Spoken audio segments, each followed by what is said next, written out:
નમસ્તે દોસ્તો,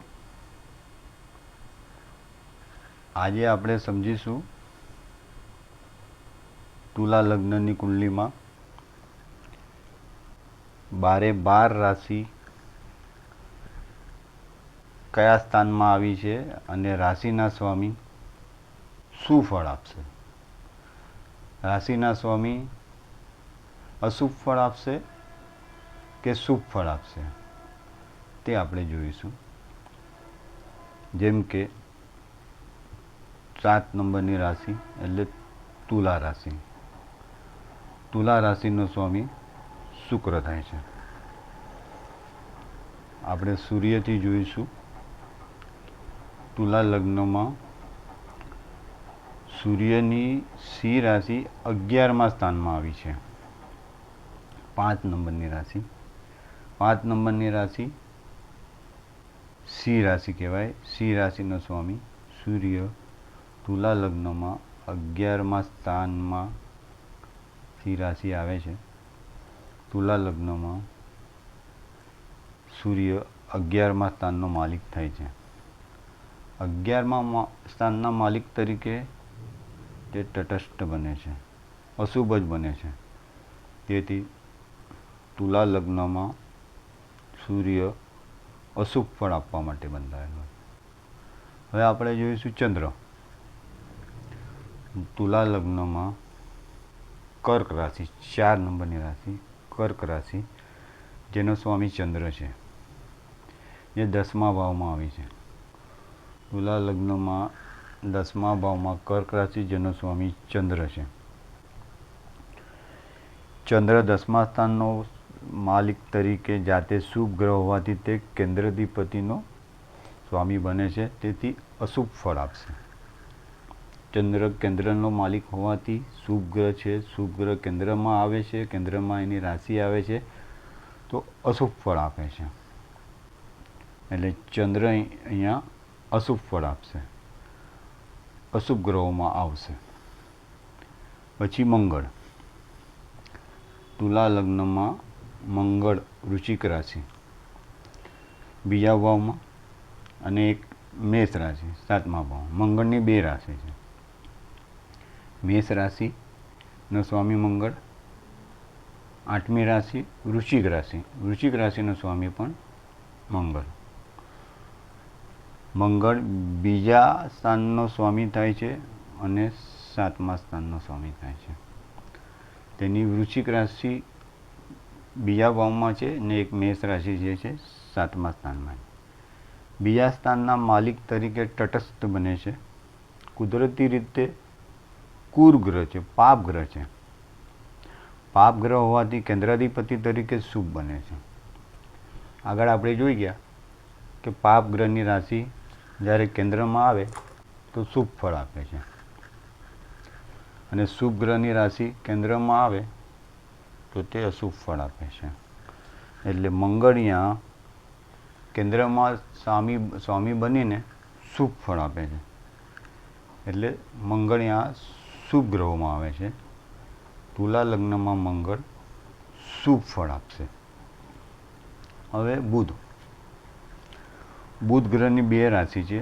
એક તો 3 નંબર એટલે મિથુન રાશિ. મિથુન રાશિનો સ્વામી બુધ થાય છે. બીજી બુધની રાશિ છે કન્યા રાશિ. કન્યા રાશિનો સ્વામી બી બુધ થાય છે. તુલા લગ્નમાં બુધની એક રાશિ 9મા સ્થાનમાં આવે છે, જે મિથુન રાશિ છે, જેનો સ્વામી બુધ થાય છે. બુધની બીજી રાશિ કન્યા રાશિ 12મા સ્થાનમાં છે. 9મા સ્થાનનો માલિક અને બુધ ગ્રહ 12મા સ્થાનનો માલિક થાય છે. 9મું સ્થાન ત્રિકોણ સ્થાન છે.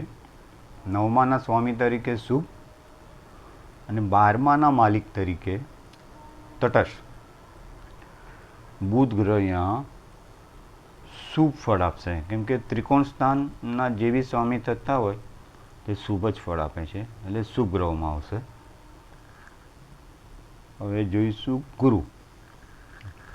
તુલા લગ્નમાં ગુરુ ત્રીજા સ્થાનનો સ્વામી થાય છે અને છઠ્ઠા સ્થાનનો સ્વામી થાય છે. ધન રાશિ, ધનનો સ્વામી ગુરુ, 9 નંબરની રાશિ.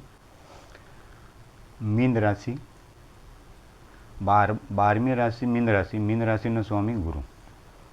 તુલા લગ્નમાં ધન રાશિ ત્રીજા ભાવમાં છે, ગુરુની રાશિ. તુલા લગ્નમાં છઠ્ઠા ભાવમાં મીન રાશિ આવી છે. તેથી ત્રીજા અને છઠ્ઠાના સ્વામી તરીકે તે અશુભ બને છે. ત્રીજાના સ્વામી તરીકે તટસ્થ અશુભ અને છઠ્ઠાનું ખાડાનું સ્થાન છે તેનો માલિક બને છે, એટલે અશુભ. ગુરુ શુભ ગ્રહ હોવાથી તુલા લગ્નમાં અશુભ ફળ આપે. આપણે કહીએ છીએ ગુરુ સારું ફળ આપે, સારું ફળ આપે, પણ તુલા લગ્નમાં તે અશુભ જ ફળ આપશે. હવે શુક્ર, તુલા લગ્નમાં શુક્ર પોતે પહેલા ભાવનો માલિક બને છે. શુક્રની 2 રાશિ છે. એક તો 2 નંબરની રાશિ વૃષભ રાશિ, જેનો સ્વામી શુક્ર. તુલાની બીજી રાશિ, શુક્રની બીજી રાશિ 7 નંબરની રાશિ તુલા રાશિ, એનો સ્વામી શુક્ર. શુક્ર તે પહેલા સ્થાનનો સ્વામી થાય છે તુલા લગ્નમાં, અને શુક્રની બીજી રાશિ 8મા સ્થાનનો સ્વામી થાય છે, જેમાં અષ્ટમેશ તરીકે અશુભ ફળ આપે છે. જ્યારે લગ્નેશ તરીકે શુભ બને છે, પણ સૌમ્ય ગ્રહ હોવાથી કેન્દ્રાધિપતિ તરીકે અશુભ બને છે. અશુભ કરતાં લગ્નેશનું શુભત્વ વધી જાય છે. પરિણામે શુક્ર તુલા લગ્નમાં શુભ ફળ આપવા માટે બનતા. અષ્ટમેશ હંમેશા અશુભ જ ફળ આપે છે. 8મા સ્થાનનો માલિક વૃષભ રાશિનો માલિક શુક્ર 8માનો માલિક તરીકે અશુભ ફળ આપે છે, પણ તેની બીજી રાશિ શુક્રની બીજી રાશિ લગ્નમાં છે, એટલે લગ્નેશ થયો. પહેલા ભાવમાં તુલા રાશિ આવી, તેનો સ્વામી શુક્ર થયો. તેથી 8મા કરતાં પ્રભુત્વ તેનું વધી જાય છે શુભમાં. તેથી લગ્નેશ તરીકે તે શુભ જ ફળ આપે છે. શુક્ર અહીંયા શુભ ફળ આપશે લગ્નેશ તરીકે. જોઈએ શનિ, તુલા લગ્નમાં શનિ ચોથા સ્થાનની મકર રાશિ, ચોથા સ્થાનમાં આવી છે. શનિની બીજી રાશિ કુંભ રાશિ 5મા સ્થાનમાં આવી છે. શનિ 10 નંબરની મકર રાશિનો સ્વામી શનિ થાય છે. શનિ કુંભ રાશિ 11મા નંબરની રાશિ કુંભ રાશિનો સ્વામી બી શનિ થાય છે. શનિ ચોથા અને 5માનો સ્વામી બને છે, જેમાં શનિ કેન્દ્રનો બી માલિક થાય છે અને ત્રિકોણનો બી 5મા સ્થાનનો બી માલિક થાય છે. એટલે તુલા લગ્નમાં કેન્દ્રનો માલિક અને ત્રિકોણનો માલિક એક જ ગ્રહ થાય, તેને યોગકારક ગ્રહ કહેવાય. કેન્દ્ર અને ત્રિકોણનો એક જ માલિક થતો હોય તેને યોગકારક ગ્રહ કહેવાય. તેથી શનિ આ શુભ ફળ આપશે. યોગકારક બહેનો શનિ પાપ ગ્રહ હોવા છતાં આપણે કહીએ છીએ શનિ શુભ ફળ નથી આપતો, પાપ ગ્રહ છે. તુલા લગ્નમાં તો એવો યોગકારક બન્યો છે, કેન્દ્રનો પણ માલિક થાય છે અને ત્રિકોણનો પણ માલિક થાય છે. તેથી યોગકારક ગ્રહ હંમેશા સારું જ ફળ આપે છે. તુલા લગ્નમાં શનિ શુભ ગ્રહોમાં આવે છે, તેથી શુભ જ બને છે. શનિ આ સારું જ ફળ આપશે. જેમ કે આપણે લગ્નમાં જોયું કયા ગ્રહો તુલા લગ્નમાં જોયું કયા ગ્રહો શુભ ફળ આપે છે અને કયા ગ્રહો અશુભ ફળ આપે છે. તુલા લગ્નમાં શુભ ફળ આપવાવાળા ગ્રહ શનિ, બુધ, મંગળ અને શુક્ર. તુલા લગ્નમાં અશુભ ગ્રહો સૂર્ય, ગુરુ અને ચંદ્ર. તમે જોશો ગુરુ તો શુભ ગ્રહ છે, સૌમ્ય ગ્રહ છે, ચંદ્ર બી શુભ ગ્રહ છે, છતાં અશુભ ફળ આપશે.